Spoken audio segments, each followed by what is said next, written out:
Video cameras captured the savage beating of an officer inside the federal detention center in SeaTac. A King 5 investigation finds the recording also reveals something else.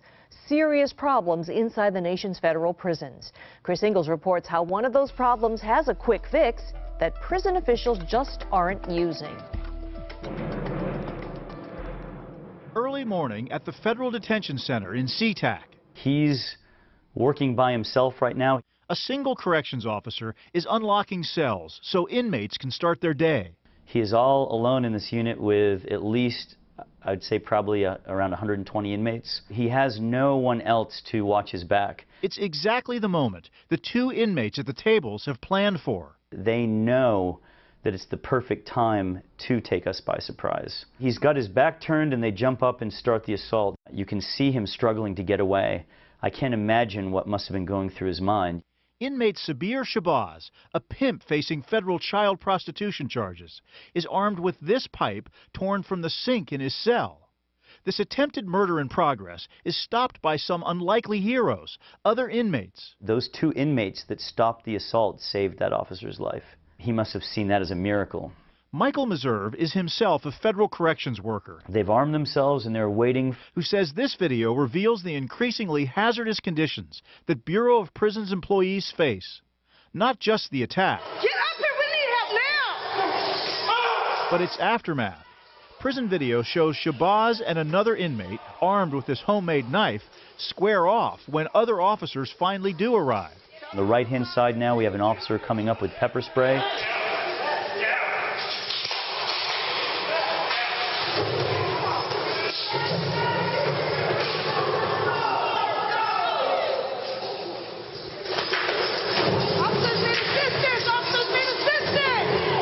I only see 3 staff with the 2 inmates. Just 3 officers are available to take down 2 armed inmates. A normal response would be a minimum of 5 staff members per inmate.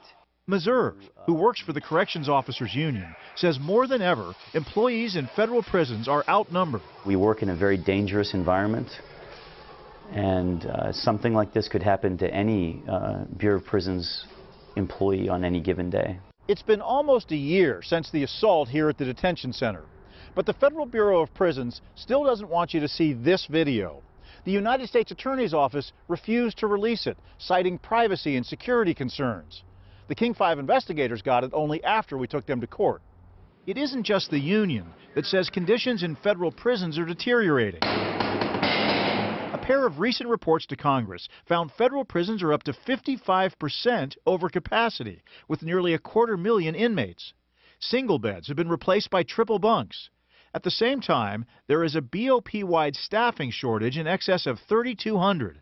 Those are thousands of jobs that aren't being filled for budget reasons.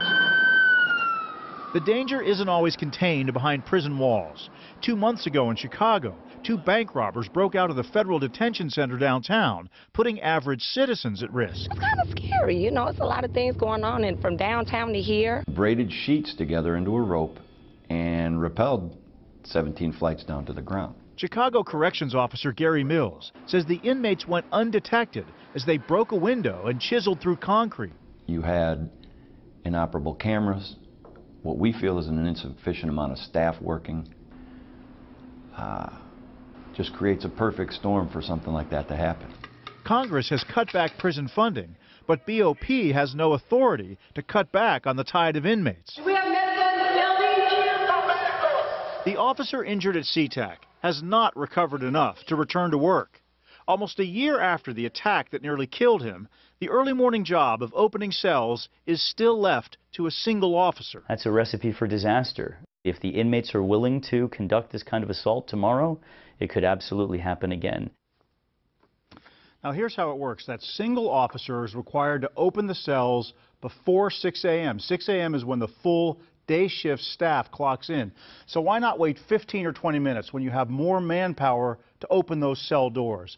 In a statement to King 5, the Bureau of Prisons answers that question by saying this level of staffing is typical for BOP institutions. In other words, officers are exposed to this danger at many prisons across the country. The BOP also says we remain committed to continually reviewing operations and procedures and making modifications as needed.